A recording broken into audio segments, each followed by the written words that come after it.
Que alegria, né, irmãos? Quando a gente pode começar a semana falando do amor de Deus, trazendo esperança em um mundo que vive tão sem esperança, né? A gente está vivendo aí os conflitos. E aí nessa manhã, quando eu cheguei aqui para trazer a Rebeca, porque hoje quem me trouxe para o culto foi a Rebeca. Ela falou: pai, eu quero ir lá para o Ministério Infantil ajudar, então o senhor prepara para me levar na igreja cedo. Quando eu cheguei, eu encontrei a Michele sozinha. Falei: não, então eu vou fazer o louvor com a Michele. Não tinha ensaiado nada. Mas aí eu lembrei uma palavra quando eu comecei a cantar. Toda vez que eu me sinto nesse lugar, eu sou tomado de uma responsabilidade. Porque o Espírito Santo me lembra de onde Ele me tirou e pelos caminhos que Ele tem me conduzido. Quantas pessoas Ele já colocou na minha vida para que eu pudesse revelar esse amor e falar desse amor. Então, que é o que o Marcelo falou aqui. Então, nós estamos aqui, o nosso maior desafio, o nosso propósito na vida é levar o conhecimento de Deus para as pessoas, é levar a palavra de Deus. A nossa maior comissão nessa terra não é ganhar dinheiro, trabalhar, ficar rico, formar uma família, porque na hora que a gente chegar na presença de Deus, Ele vai perguntar: o que você fez com as pessoas que eu te dei, que eu te entreguei? O que você fez com a sua mulher, com o seu filho, com a sua filha, que eu pedi para você me revelar para eles? O que você fez? Qual foi seu papel, Enzo? Como é que você influenciou aquele povo que você trabalhou no banco lá, aquele tanto de gente que te via trabalhando, ganhando dinheiro para o banco, um grande profissional, um grande executivo de banco? Mas e aí, como é que você falou de mim para aquelas pessoas? Você teve vergonha de mim, Enzo? E aí eu lembrei de uma pessoa que trabalhava comigo no banco no Rio de Janeiro, e até no primeiro culto eu falei que ela era meu sonho de consumo, porque era uma mulher muito atribulada. E ela trabalhava no mesmo departamento que o meu, e assim, eram 100 colegas no banco, uns 100 colegas. Explica melhor. Vou explicar o sonho de consumo. Ela fumava 4 carteiras de cigarro por dia de tanta aflição e angústia. Aí você para avaliar. E eu saía muito para visitar com ela, porque o departamento dela era ligado ao meu departamento. Ela lá conhecia ela também, a gente trabalhava junto no banco. E ela muito angustiada, e eu sempre querendo falar do amor de Deus para ela. Mas ela queria pregar para mim, ela era espírita, e ela: não, vou te levar lá, você vai gostar demais, lá é bom e tal. Eu sou bem resolvido, eu tenho uma vida boa. E eu querendo apresentar Jesus para ela. Mas eu não tinha como acessar o coração dela. E depois de muito tempo eu já estava cansado de falar de Deus para ela. Aí ela já olhava para mim e falava: lá vem o irmão. Ela só me chamava de irmão. E um dia, já cansado de falar do amor de Deus, Deus trouxe uma palavra para eu dar para ela. Olha só, uma palavra. Nós estávamos finalizando o dia, não batemos de frente no corredor. Eu olhei para ela, falei: Edna. Olhei dentro do olho dela, falei: Edna. E ela naquela angústia, naquela aflição. Eu falei: você sabia que o sol nasce para todos? Não sei de onde é que veio isso na minha cabeça. O sol nasce para todos. Aí ela olhou para mim com aquela raiva, né, que ela tinha de mim, né, do irmão, né, do crente. Ela falou: mas que conversa mais atrapalhada é essa, Enzo? O sol nasce para todos mesmo, que conversa é essa? Eu falei: pois é, Edna, mas a sombra é só para os escolhidos. A sombra do Altíssimo é só para quem foi escolhido. Virei as costas, voltei para minha mesa, e era dia de culto, quarta-feira. Lá me ligou, falou: e aí, vamos para a igreja? 7 horas da noite, a Edna lá na mesa dela, uns 30 metros de distância da minha mesa. E eu falei: vamos para a igreja. De repente o meu telefone tocou. Era a Edna. Já tinha 1 ano que eu tentava evangelizar a Edna. Ela ligou e falou assim: irmão, hoje tem culto?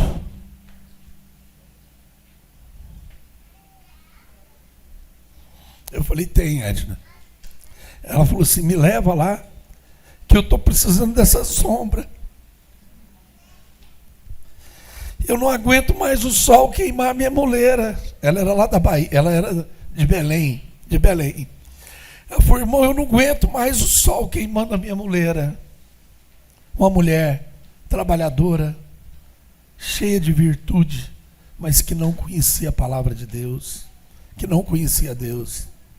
Esforçada, criava as filhas com dificuldade, atrasava o aluguel, às vezes a gente tinha que ajudar ela a pagar o aluguel.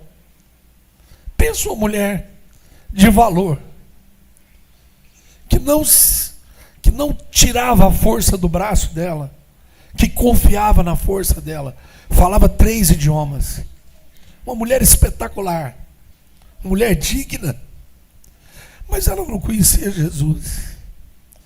E ela foi para a igreja no meu carro, ela lá aquele dia. Foi um dos dias mais felizes da minha vida. Foi conduzir a Edna até o culto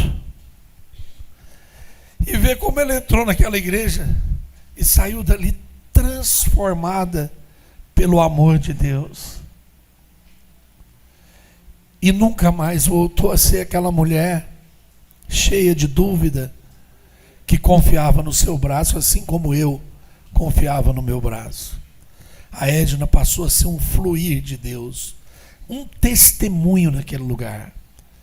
E ela falava: irmão, nós precisamos pregar para fulano, para ciclano. A Edna conheceu Jesus com 50 anos, mas cheia de vontade de levar o evangelho. Voltou para Belém, voltou para as origens dela, transformada. Já veio nos visitar aqui em Goiânia, né, Lala? Já ficou hospedada na minha casa. Então eu queria falar para os irmãos que, através de nós, muitos podem conhecer esse amor. Porque um dia alguém convidou você, alguém lembrou e orou por você. Para quem que você tem orado? Cadê sua lista de oração? Cadê o nome das pessoas que você ora para que possam conhecer a Cristo? O meu amigo que orou por mim para conhecer a Cristo, ele falou que na lista dele eu era o último nome porque eu era o mais improvável. Ele tinha uns 30 nomes na frente. Aí o meu ele colocou em último. Ele falou: isso aqui eu vou deixar só para não perder a esperança, para Deus lembrar que ele existe. Eu era o último da lista desse amigo meu. Da lista dele. Mas aí Deus foi lá e me chamou um dia. Amém? Não. Assim como ele te chamou. Amém? Então hoje eu continuo entendendo o valor do meu braço. Mas o meu braço sem Deus não tem valor. A minha inteligência sem Deus, sem a direção do Senhor, sem a orientação de Deus, não tem valor. É a capacidade de fazer mais bobagem, de machucar mais pessoas, de enganar muita gente.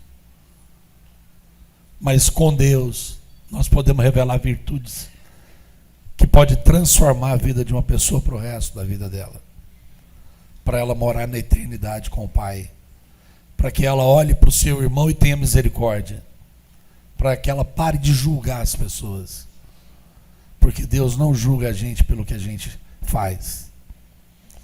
Deus, ele olha para nós com seu amor infinito. Amém, irmãos? Então é sobre isso que hoje o Cláudio vai trazer uma palavra para nós, maravilhosa. Faz todo sentido, nós não combinamos, nós vamos voltar no seu testemunho aí, na palavra que você trouxe para sua amiga. Mas antes, a gente quer fazer um convite, na verdade. O Paulo Júnior e a Alana têm um convite para fazer para a gente, para o dia 29, daqui 2 domingos, ao invés de nos reunirmos aqui às 11, a ideia é nos encontrarmos para um dia de família, para um almoço em família. Mas deixa ele falar, deixa eu estragar a surpresa. Família, nós estamos aqui e a gente queria fazer um convite muito especial. É mais do que um convite, é uma convocação. Isso, uma convocação. Dia 29, nós vamos celebrar o Dia da Família. Juntos, lá no Laguna Parque, às 10h30. Então, nosso encontro de família, como igreja, como povo de Deus, família Alfa, e nós vamos estar lá no Laguna, dia 29, é um domingo, às 10h30. Então é importante, é essencial que você já se mobilize atrás de ingressos, as condições, para você garantir o seu lugar. Você vai falar com a Débora e a Andréia. E é muito importante você confirmar a sua presença, porque o nosso culto será lá e a gente está com muita saudade. A gente queria ver todo mundo lá. Na postagem aí vai todas as informações, como é que você pode falar com a Andréia ou com a Débora e garantir sua participação 29, 10h30, domingo, encontro da família, tempo de celebrar amizade, amor, afeto, matar a saudade. Eu e a Alana, então, vamos chegar aí, como diz o caipira, aguardo de vontade de encontrar todo mundo, tá bom? Forte abraço para todos. Até lá.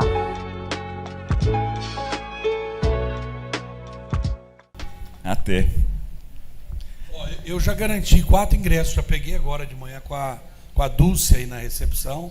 Então, na hora que você for embora, não vai embora sem pegar o seu. Pega lá o convite para você participar lá, tá? São limitados, hein? Porque nós temos que preparar para receber uma quantidade de pessoas dentro do que é possível, né? Tá certo? Então, você também pode levar seus amigos, sua família, quem você quiser convidar, tá bom? Vai ser um momento de confraternização. Amém. Se você puder abrir a sua Bíblia no Evangelho de Mateus, capítulo 5, eu gostaria de conversar com vocês aqui a respeito de 3 definições que são muito próximas, principalmente na nossa cultura ocidentais, século 21, mas do ponto de vista da cultura bíblica são palavras bem distintas. Eu queria conversar com vocês a respeito de direito, de justiça e de juízo. Não sei se nós vamos conseguir chegar no juízo, mas vamos deixar. Daniel, se você puder pôr o tempo aqui para a gente, só para eu não me perder, tá? Obrigado. Só para a gente, como diz o Marcelo, ser disciplinado aqui, né? Tá certo, é isso mesmo. Mateus capítulo 5, pode deixar aí aberto.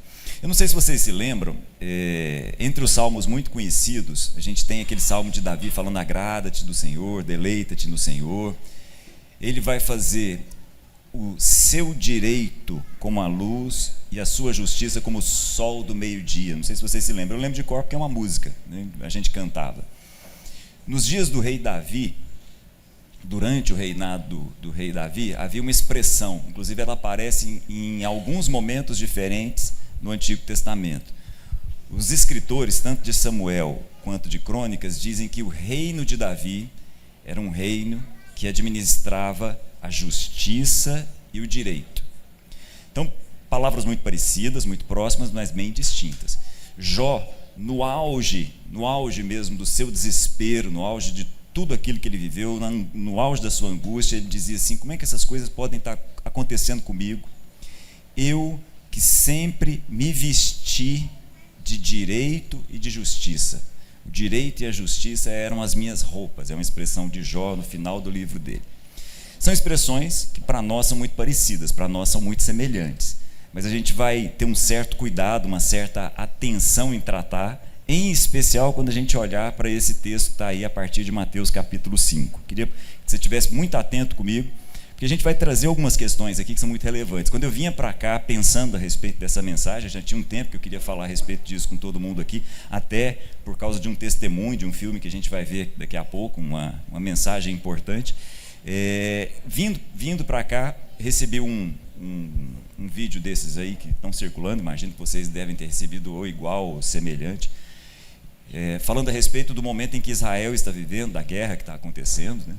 E um judeu dizia assim, olha só a expressão que ele usou, inclusive usando um texto de Isaías 62, ele diz assim: Israel vai invadir a faixa de Gaza e vai executar justiça sobre o Hamas.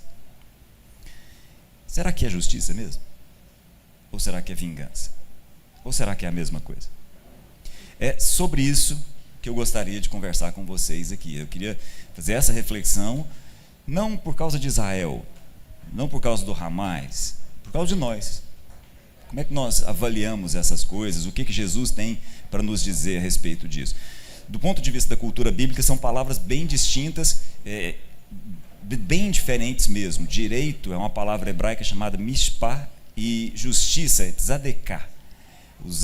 Se o Miguel estiver me ouvindo aí, vai ficar morrendo de raiva da minha pronúncia, né? Mas eu só quero fixar o fato de que são duas palavras distintas. É só esse meu ponto. O que, do ponto de vista bíblico, é o direito? O direito é aquilo que a legislação, aquilo que a lei assegura. Então, o direito é aquilo que a lei me dá. Tudo aquilo que a lei me dá é um direito. Na cultura do Antigo Testamento, a gente tem alguns exemplos. Por exemplo, o sacerdócio, os levitas, os sacerdotes, nos dias do Antigo Testamento, não tinham terra.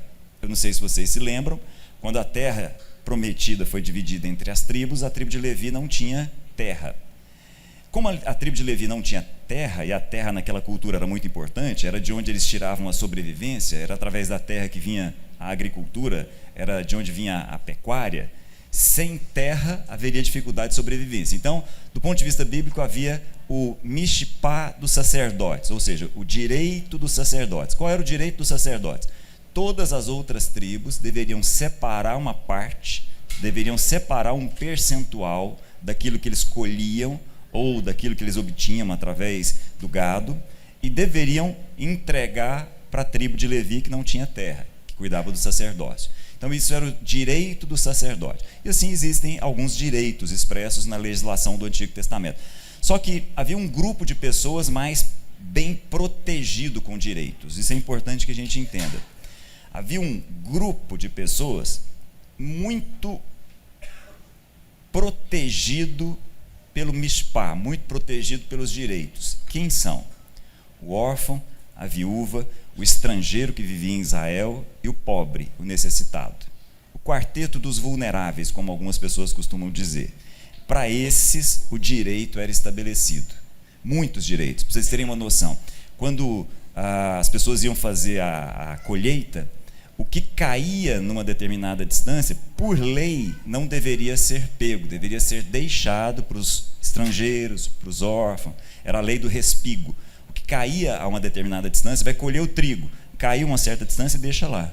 E os pobres, os necessitados, têm o direito de pegar isso e levar para eles. Então, há uma legislação que assegura direitos a esses vulneráveis, vamos colocar assim. Muito bem, isso é direito. E justiça? Justiça é uma outra coisa. Justiça tem a ver com relações, são coisas bem distintas. E aí, eu queria que você olhasse junto comigo para o texto que eu pedi para vocês abrirem.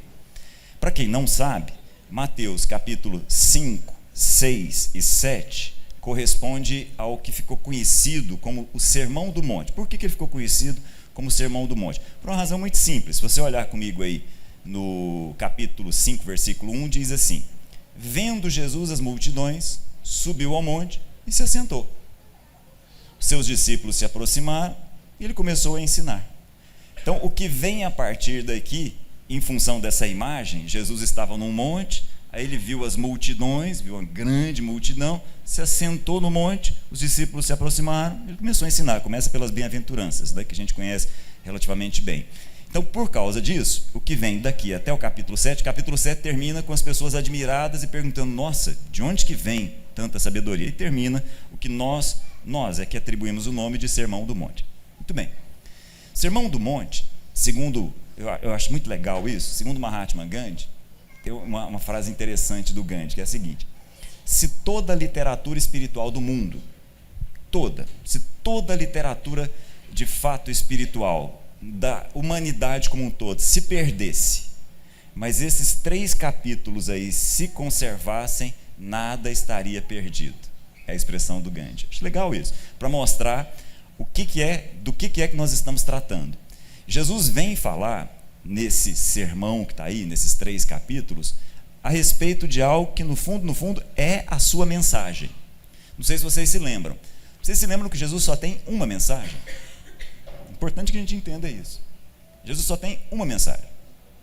Assim que ele chega, ele diz: arrependam-se. Por quê? Bem simples. Porque o reino de Deus chegou até vocês. Essa é a mensagem.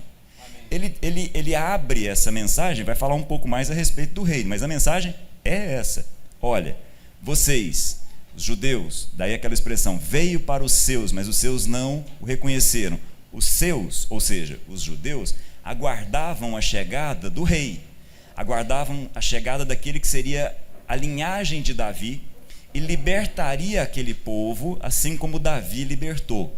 No passado, 800 anos atrás, Davi tinha libertado o povo de Israel dos filisteus. Agora, todos os judeus, de uma forma geral, esperavam que alguém da tribo de Judá, alguém da linhagem de Davi, viesse e livrasse os judeus dos romanos.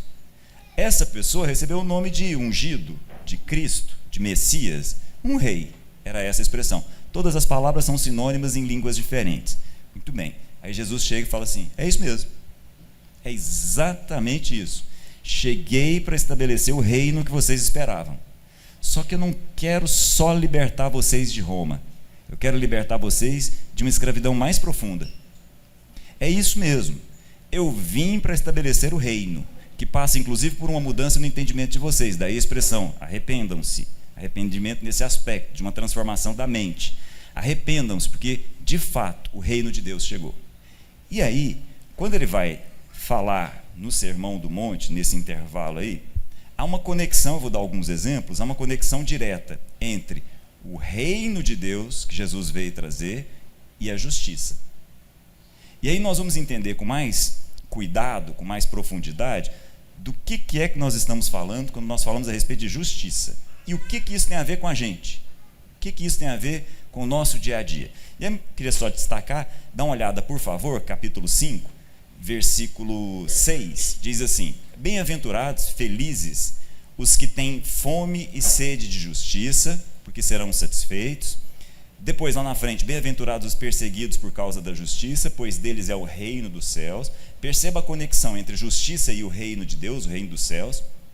Se você olhar mais adiante um pouquinho, você vai perceber no versículo 20 o seguinte: eu digo que, se a justiça de vocês não for muito superior à dos fariseus e mestres, de modo nenhum entrarão no reino dos céus. Estão percebendo a conexão entre reino e justiça? Vou continuar. Se você continuar junto comigo, você vai perceber mais adiante aqui. Você pode virar aí para o capítulo 6. Você vai enxergar no primeiro versículo: tenham cuidado para não praticar as suas obras de justiça diante dos outros, para serem vistos por eles. E aí o texto que eu queria de fato prestar mais atenção ainda e olhar com mais cuidado, capítulo 6, versículo 33. Busquem, pois, em primeiro lugar, o reino de Deus e a sua justiça. Eu quero parar aqui. Mas antes da gente parar aqui, eu vou voltar no capítulo 5, porque Jesus também fala a respeito de direito. Vou voltar. Direito tem a ver com aquilo que a lei nos assegura. O que a lei nos assegura são direitos. Do ponto de vista bíblico, o direito protege, cuida, em especial, dos mais vulneráveis. Em especial, mas não só. Então, volta no capítulo 5, e eu queria olhar junto com vocês um texto muito conhecido, está aí no capítulo 5, versículo 38, obrigado, Enzo. 38, que diz assim: vocês ouviram o que foi dito, olho por olho, dente por dente. Mas eu digo, deixa eu fazer uma pausa aqui. Olho por olho, dente por dente, faz parte da Bíblia. Está lá em Deuteronômio, está lá em Levítico, pode olhar. E não é só olho por olho, dente por dente, é queimadura por queimadura, é fratura por fratura, é agressão por agressão. E um detalhe: essa legislação não faz parte só da legislação do povo de Israel, não. Faz parte de vários povos da antiguidade. Por exemplo, aparece naquele famoso Código de Hammurabi. Lembram do Código de Hammurabi? E aparece inclusive em outras legislações. E aí eu queria deixar isso muito claro. Muito cuidado. Essa legislação não tem a ver com a vingança. O meu não sei se a sua tradução é igual à minha, na minha tradução começa assim: a vingança, né? Colocar aqui um subtítulo para o texto aqui, né? A minha aparece com isso. Essa lei, a chamada lei de Talião, que aparece no Antigo Testamento e aparece nas culturas antigas de uma forma geral, não tem a ver com vingança. É bom que a gente entenda. A lei de Talião tem a ver com um princípio retributivo. Deixa eu explicar isso melhor. Talião é tal qual. Então, tal qual é o crime, é a pena. Entenderam?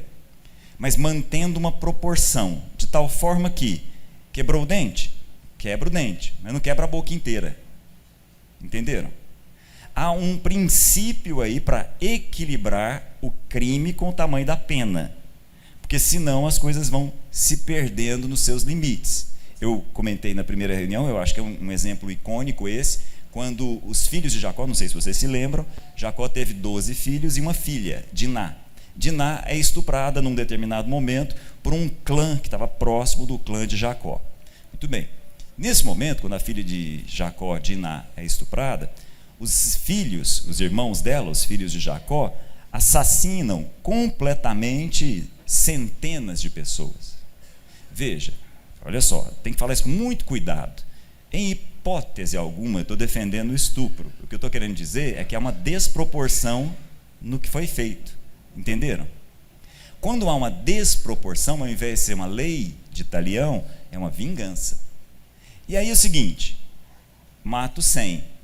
Aí sobrou um aqui de 100 ou 10, ele vai querer fazer o quê?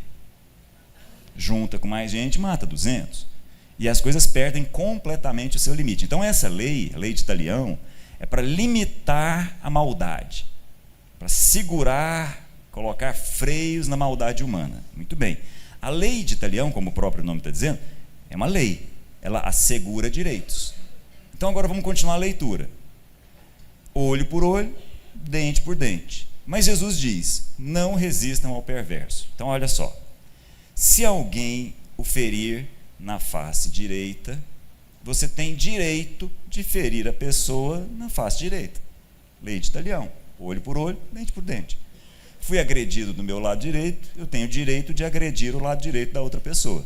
Entenderam? Só que o que Jesus diz? Faz isso não. Não faz isso. Para aí. Porque quando você abre mão do seu direito, a justiça se estabelece. Vamos explicar isso melhor. Presta bem atenção. Você foi esquecido? Você tem direito de esquecer, né? Você foi excluído? Você tem direito de excluir. Você foi humilhado? Olho por olho, você humilha também. Entenderam? Aí Jesus diz, não faz isso não. Por você. Não é por mim não, Jesus. Por você. Abra mão do seu direito para que a justiça se estabeleça.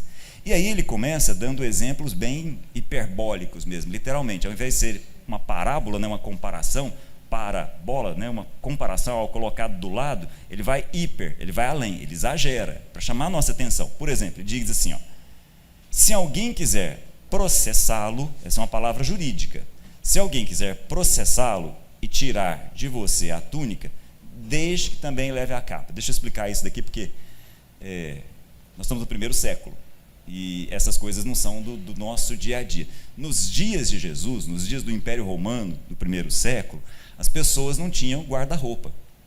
Olha que coisa. Guarda-roupa é uma coisa nova na história da humanidade. Extremamente recente. Evidentemente, tirando 0,5% da população, claro, né, os mais ricos e tal. Beleza. Mas a maior parte das pessoas tinha uma roupa.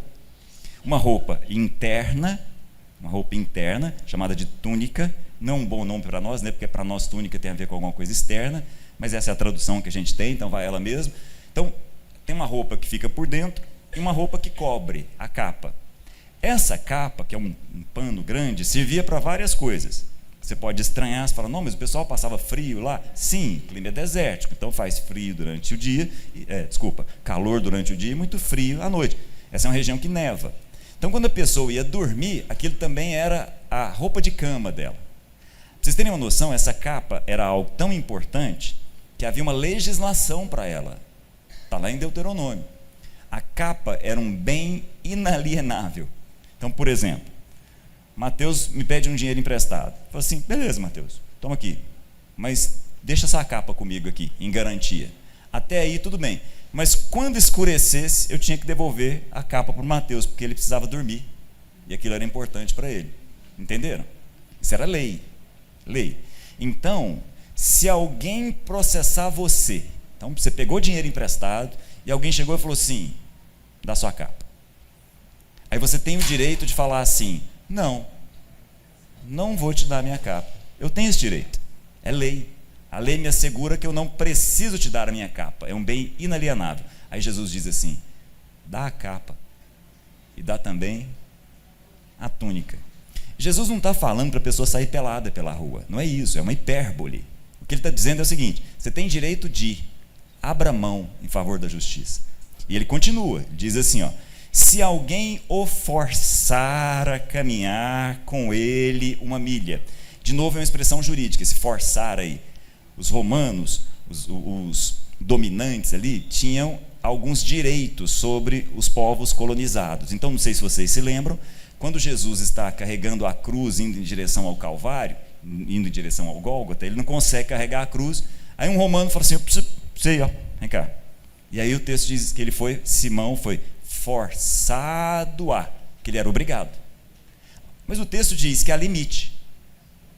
Então, havia uma limitação. Você é forçado a carregar, se alguém chegar e te forçar, você é forçado a carregar. É uma lei. No entanto, tem limite. 1000 passos. 1 milha é a expressão que a gente traduziu aqui, mas na verdade 1000 passos. Aí Jesus diz assim: você tem direito de não dar o 11º passo. Você tem esse direito. É direito seu. Não dá o 1000º passo, 11º. Você pode falar isso, ó, pronto, carreguei até aqui, daqui para frente eu paro. Aí Jesus diz: faz isso não. O meu reino é de outra ordem. O meu reino entra dentro de vocês. Segundo o meu reino, você vai com ele 2. Embora seja direito seu, você abre mão do direito para que a justiça se estabeleça. Então me entenda, direito tem a ver com o que a lei nos concede. Justiça tem a ver com relações. E aí eu vou explicar isso com mais cuidado, preciso explicar isso com mais atenção. Todos nós temos algo a oferecer e temos algo para receber. Todos.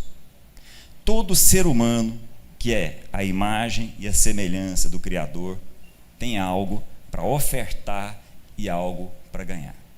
Todo mundo que está aqui. E eu vou voltar no testemunho do Enzo. Todos os que estão aqui têm algo para oferecer e algo para receber. Infelizmente, quando a gente fala a respeito dessas coisas, a nossa cabeça, voltada para o mundo visível, só pensa em coisas visíveis. Que é uma pena. De fato, nós estamos falando também de coisas visíveis. Ora, se alguém tem sede, você dá água. Se alguém tem fome, você dá pão. Se você tem pão, você dá pão. Joia. Mas tem algo mais profundo aí. Todos nós temos algo mais, muito mais, para entregar. Como, por exemplo, uma palavra. Presta atenção nisso. Quando Jesus é tentado, o tentador diz para ele: você podia transformar essas pedras em pão. Aí Jesus diz o quê? Tenho certeza que vocês se lembram. Eu não me alimento só de pão. Eu também me alimento de palavra.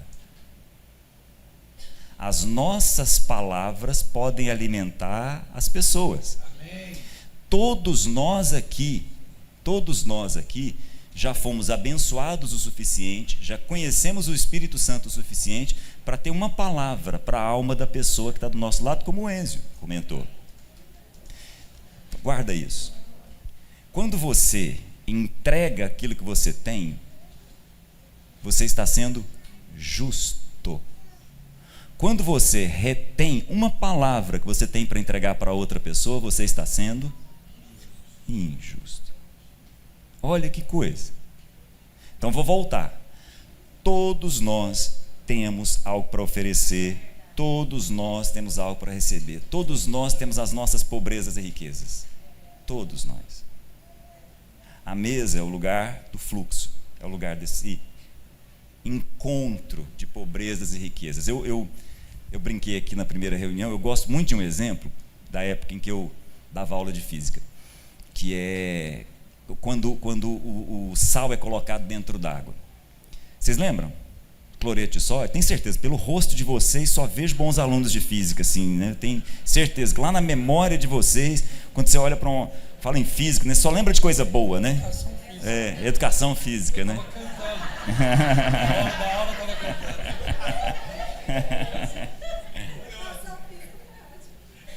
Mas olha só. Eu trocava educação física para tocar violão. Olha só. Pensa nesse exemplo. Tenho certeza que não vai ser difícil. Pensa num recipiente com água. Aí eu vou pegar uma quantidade de sal e vou jogar lá dentro. Coisa mais simples do mundo. O que vai acontecer com o sal? Vai se dissolver. Concordam? Microscopicamente falando, a molécula de sal vai ser quebrada. Aquele famoso NaCl vai ficar separado. O Na vai para um lado, o Cl vai para o outro. Tudo bem. Microscopicamente falando, aquelas partículas ficam no movimento todo bagunçado. Movimento caótico. Movimento, se quiser ser mais sofisticado, movimento browniano. Lembraram aí, né? Claro. Então está lá aquela bagunça. Cada um se movendo num sentido diferente. Beleza. Aí olha só. Como é que eu resolvo esse problema? Como é que eu resolvo essa confusão? Como é que eu resolvo esse monte de partículas de maneira desordenada? Criando uma diferença. Olha que coisa. Eu crio uma diferença de potencial lá dentro. E as partículas começam a ter um movimento organizado. As partículas positivas vão do lado A para o B, as partículas negativas vão do B para o A. E aquele movimento que era todo bagunçado agora ganha sentido. Então, se você não entendeu nada que eu falei do ponto de vista físico, guarda só o seguinte: as nossas diferenças são para que haja fluxo entre nós. Só isso. Leva isso com você. Quando nós nos assentamos à mesa com as nossas pobrezas e riquezas, é para que haja fluxo. É para que naquele dia que eu estiver precisando de um abraço, eu encontre um de vocês para me abraçar. Porque nós temos alma para dar, nós temos alma para oferecer uns para os outros. Nós temos muito mais para dar do que o que os olhos veem. E quando nós permitimos com que esse fluxo se estabeleça entre nós, e é bom lembrar, embora todo mundo ache que corrente elétrica é só de um sentido para o outro, existem sempre duas correntes elétricas, sempre. O fluxo sempre vai acontecer nos dois sentidos. Eu nunca só oferto, eu também recebo. E eu nunca só recebo, eu também oferto. Há sempre fluxo nos dois sentidos. O nome disso, do ponto de vista bíblico, é justiça. Quando eu abro mão do direito, a justiça se estabelece. Então, quando eu chego em casa e vejo, eu gosto muito desse exemplo, isso acontece na ida e na volta. Chego em casa e eu tenho uma palavra para a Luciana.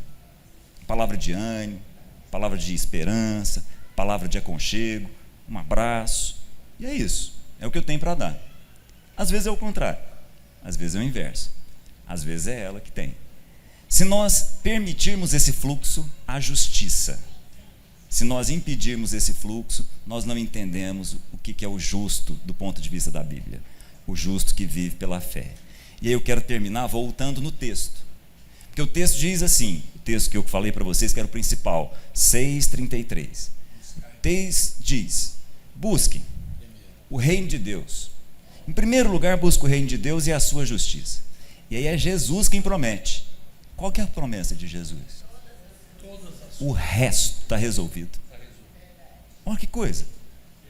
Quer dizer então que quando eu me coloco à disposição de oferecer as minhas riquezas, mas também não me fecho para as minhas pobrezas e permito que haja fluxo, a vida encontra o seu sentido e não me vai faltar, segundo Jesus, absolutamente nada do que eu tiver necessidade.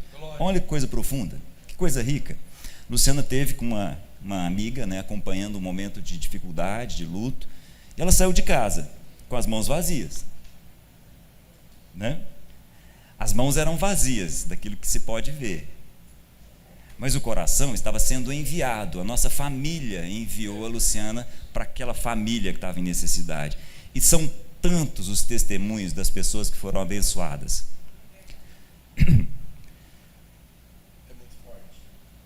São tantos os testemunhos de almas que receberam. Eu recebi várias mensagens. Por quê? Porque ela saiu de casa como quem queria entregar o seu tudo. É verdade. E é isso. O nome disso? Justiça. Justiça.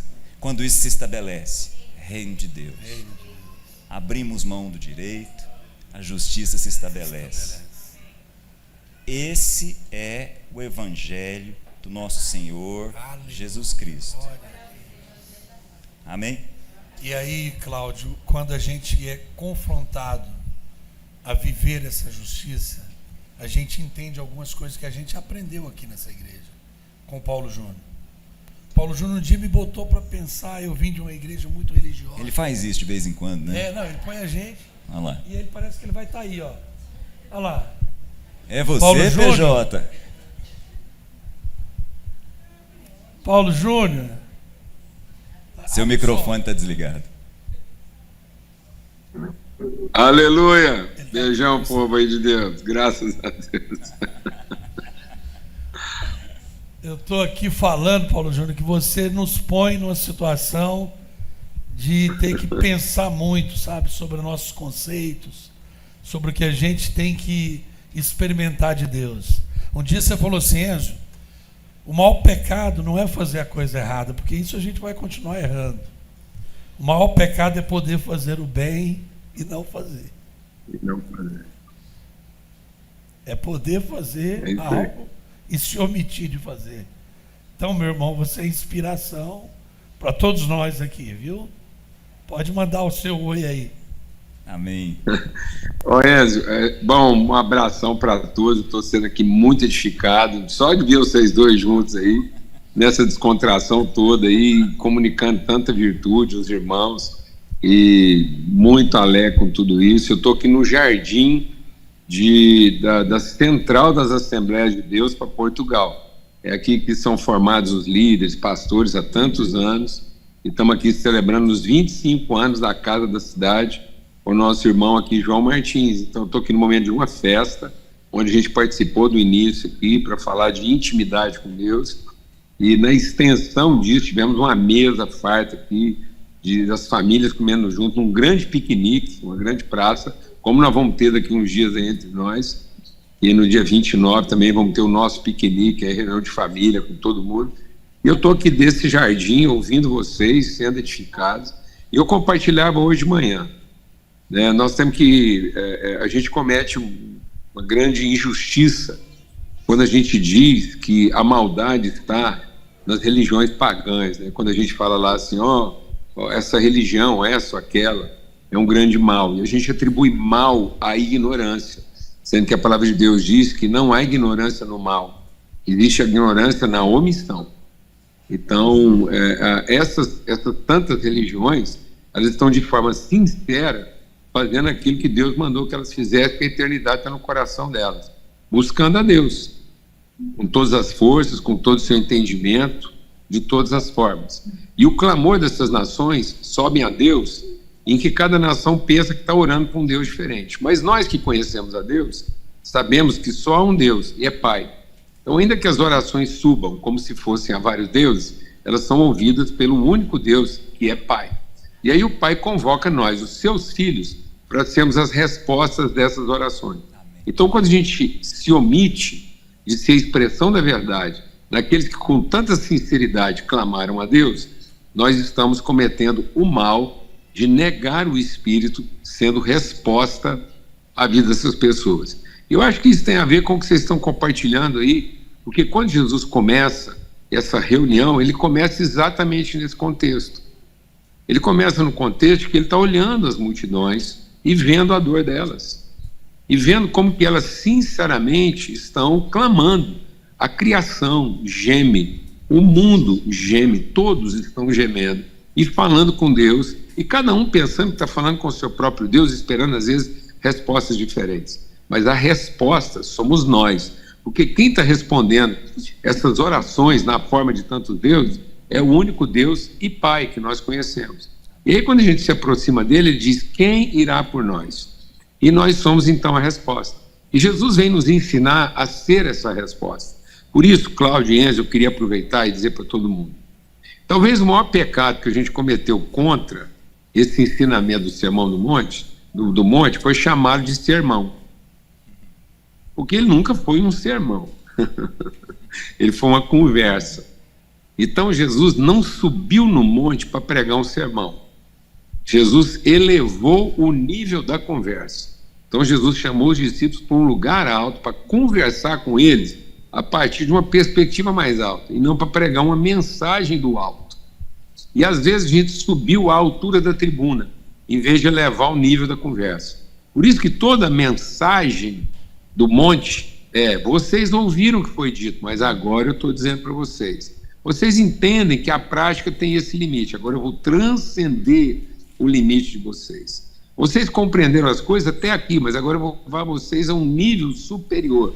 Por isso que o Espírito para que eu pense pensamentos mais altos que meus pensamentos e para que eu ande por caminhos mais altos que meus caminhos. Então isso aí nunca foi um sermão do monte, isso foi uma conversa no monte. Então nosso empenho aí, e agora vai um abraço aí para todos, que a gente continue aí elevando o nível da conversa, que a gente possa baixar o nível da tribuna para elevar o nível da conversa. Então louva a Deus, porque eu estou vendo os irmãos aí numa tribuna mais baixa, numa conversa mais elevada, ajudando todo mundo a entender que, na verdade, Cristo quer que a gente tenha uma perspectiva transcendente. Às vezes era tão cômodo para nós. O direito é o nível inferior da revelação. A justiça é quando a gente eleva o nível da compreensão. Ficar no nível do direito, mas subir ao nível da justiça é compreender finalmente o nível da responsabilidade, daquilo que os filhos de Deus podem assumir.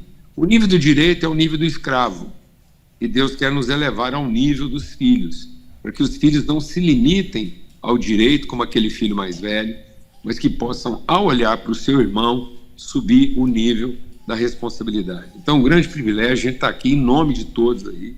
Trago um abraço aqui da Lana, de todo mundo que está aqui, e em nome de vocês, nós estamos aqui para ter uma conversa com os irmãos aqui, que seja a partir de uma perspectiva mais alta. E todos nós juntos aqui possamos ver a vida, que cada um aí nessa congregação continue a ver a vida numa perspectiva mais elevada, para que ninguém seja aí aquele emergente querendo subir, mas seja de fato um descendente do Pai podendo descer. Deus não te prometeu ascendência, Deus te prometeu descendência. Então Deus abençoa quando desce, enquanto o diabo pensa que você só será abençoado quando sobe. Então que não tem aí no meio da nossa congregação nenhum emergente ascendente como alguém que precisa subir na vida, mas que todos nós possamos, a partir de um nível de compreensão mais elevado, sermos aqueles que descem para poder fazer justiça aos que precisam de justiça. Amém? Forte abraço aí para todos, amém. Uma grande alegria. Ó, eu tô grato, assim, de ver o nível da conversa aí. Aí a tribuna é baixa, ninguém está vestido aí de sacerdote. Olha a bermuda do Enzo, coisa mais linda. Eu tô aqui. Eu penso, como é que uma conversa tão elevada pode acontecer a partir de um ambiente tão descontraído? E estou aqui redimido, estou aqui, assim, realizado. Eu estou totalmente realizado na vida dos irmãos aí, sabendo que nós podemos ter conversas a um nível mais elevado, sem ter que subir o nível da tribuna. Amém? Forte abraço para todo mundo aí, fica na paz. Paulo Júnior, você não ouviu, né? Você me ouviu falando, ouviu o Enzo, mas você não ouviu algumas pessoas falando. Na hora que só a imagem apareceu, surgiu uma voz lá, olha o bonitinho ali. Leva essa, aleluia, de presente. Justiça sendo feita. Um beijão, gente. Até mais. Beijo. Nós vamos terminar aqui agora com um filme. O Rony vai contar um pouco dessa filmagem pra gente. Dani, coloca aí, por favor.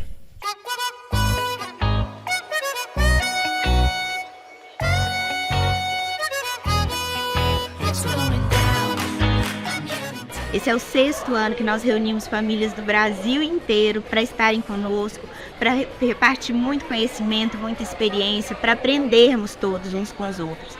Maceió é a primeira vez no Nordeste, para nós é muito especial estar aqui.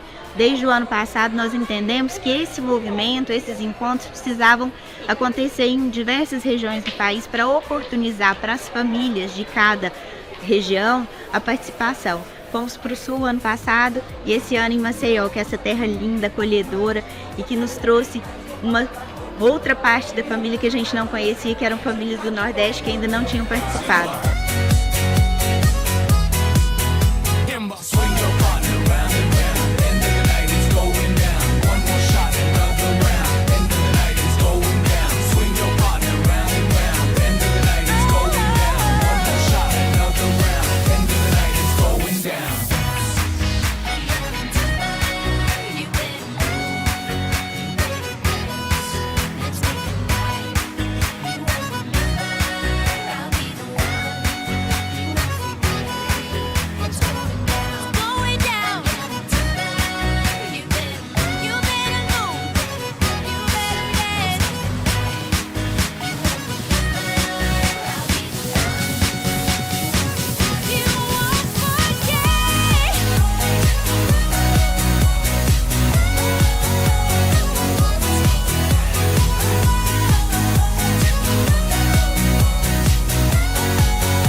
Irmãos, bom dia.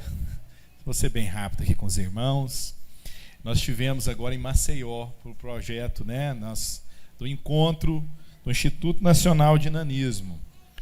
Eu não sei se os irmãos sabem a história aqui da nossa comunidade. Nossa comunidade foi visitada com o nascimento de uma pessoa com nanismo. Até então, eu não conhecia ninguém, a não ser passando na rua. Quero perguntar aqui, alguém aqui, antes do Gabriel e a mim, conhecia alguém com nanismo? Quem aqui conhecia alguém? Uma pessoa trabalha com isso, né? Tá vendo, irmãos? A gente não conhecia, né? Então era um mundo desconhecido. Aí a nossa irmã vai para uma consulta, né? Ela era o doutor Marquinhos, né? Que estava atendendo ela. Esse dia o doutor Marquinhos não pôde, um outro médico que teve que atender e falou para ela assim: olha, seu filho é anão e não tem nada que a medicina possa fazer por ele. Olha que notícia, né? Falou que o menino ia nascer com dificuldade no cérebro, dificuldade de sobrevivência, talvez nem ia sobreviver. Então, não tem jeito de nós recebermos um diagnóstico, irmãos, e sairmos soltando foguete, né? A gente não está aqui falando de coisas ilusórias, não. Tá bom, irmãos? Nós estamos falando de coisas que vêm, dói, faz a gente dar um impacto, dar um sofrimento. Todo mundo, às vezes, cria expectativas sobre filhos. Mas quando essas cenas acontecem na nossa vida, nós somos devolvidos para a oportunidade de sermos visitados por uma consciência da graça de Deus. Amém? É isso que acontece. Nós somos, como disse o Paulo Júnior, Paulo Júnior era bom, né? Tivesse dois. Nós somos elevados para uma conversa mais alta, né? De um nível mais alto. E foi assim na casa do Márcio e Juliana, né? Eles não receberam um problema, eles receberam uma missão. Está entendendo a diferença? Às vezes a gente acha que coisas que acontecem na nossa vida são um problema, às vezes são uma missão na nossa vida. E entender a espiritualidade é aquilo que vem significar a nossa vida, né? Tirar-nos da nossa infantilidade da fé e nos levarmos para esse lugar mais alto. E lá nós tivemos 250 pessoas, né? Então muitas famílias com crianças com nanismo e muitos adultos com nanismo. É interessante você ver, né? Por exemplo, uma pessoa com nanismo está casada com uma pessoa comum. Vou chamar aqui de comum essa pessoa sem o diagnóstico do nanismo, certo? E tem um filho comum também. Ou você vai encontrar uma pessoa comum, casada com uma pessoa com nanismo, com dois filhos com nanismo, sem nanismo e um com nanismo. Olha que interessante, né? O jogo lá, né, biológico nosso. Então, e também casais como o Marlos e a Ju, que não tem nanismo, e aí tem uma criança com nanismo, né? Então essa diversidade encontra. E coisas muito bonitas, né? Primeiro, estarmos em Maceió num hotel maravilhoso. Uma família para ir para Maceió num hotel maravilhoso, tem muitas delas, algumas não, algumas têm condição, mas muitas daquelas famílias têm que trabalhar o ano todo para estar lá, para encontrar com a gente. E teve uma cena, uma moça chamada Gabriela, a Gabriela é do tamanho dessa mesa. Ela é muito pequenininha. O nanismo dela, né, tem muito mais de, acho que é quase 700 tipos de nanismo, né? Mas a acondroplasia é que mais acontece. Mas essa moça tem um tipo de nanismo, ela é muito pequenininha. Ela tem um carro adaptado, ela viajou 3.000 quilômetros para encontrar. Ela nunca tinha encontrado na cidade dela uma pessoa com nanismo. Muitas pessoas, né, ficam adultas sem encontrar um outro igual. Certo? Então teve uma moça, falou assim, uma senhora, né? Ela falou assim, a primeira pessoa com nanismo que eu vi depois de mim, eu tinha 28 anos. Olha aí. Aí você imagina essa turma reunir, irmãos. Você imagina aquelas crianças, que elas são as únicas da escola, reunir. Mas é tão diferente o universo da mente, das emoções, que tem criança que tem medo de ir. Porque quando ela vai, tem uma ou outra criança que quando ela vai, ela começa a rejeitar o ambiente. Por quê? Porque ela começa a se reconhecer. E às vezes fala para a mamãe assim, mamãe, então é desse tamanho que eu vou ficar? Entendeu? A criança já sabe que tem nanismo, já está sendo contado para ela, mas ela ainda não aceitou a condição. Aí ela vai para o encontro e começa a sofrer. Olha, irmão, que profundidade dessas coisas. Por isso que tem beleza nesse processo. Até queria que pusesse aqui as empresas que investiram nisso, sabe? Por quê? Porque é um encontro caro. Mas se fosse pagar convencionalmente, você contratar uma empresa, ia ser 3 vezes mais caro. Mas a Juliana, a casa da Ju ali, entregou a vida na missão. Eles entenderam o seguinte, porque hoje o Gabriel não precisa mais de Somos Todos Gigantes, concorda? Gabriel é um menino de uma boa família, pais estruturados, um menino resolvido. Inclusive ele falou lá uma participação lá que eu falei assim, se a igreja estivesse escutando isso aqui, a gente ia despedir o Paulo Júnior para acabar de completar as missões dele para lá.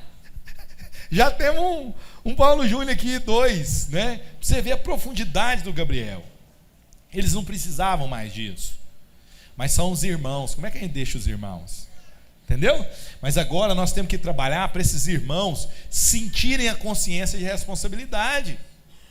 E também assumirem aquele encontro. Também assumirem participação. Não é fácil, sabe, irmãos? A diferença, o Cláudio estava falando muito bem de justiça aqui, é que nós cremos numa justiça do amor. Muitas vezes está sendo pregado aqui no nosso país, no Ocidente, uma justiça do eu contra você. Você precisa respeitar os meus direitos, você precisa reconhecer meus direitos. Para isso, nós usamos até a violência. Não, lá nós estamos ensinando uma justiça do amor. Que nós sejamos todos preenchidos de amor.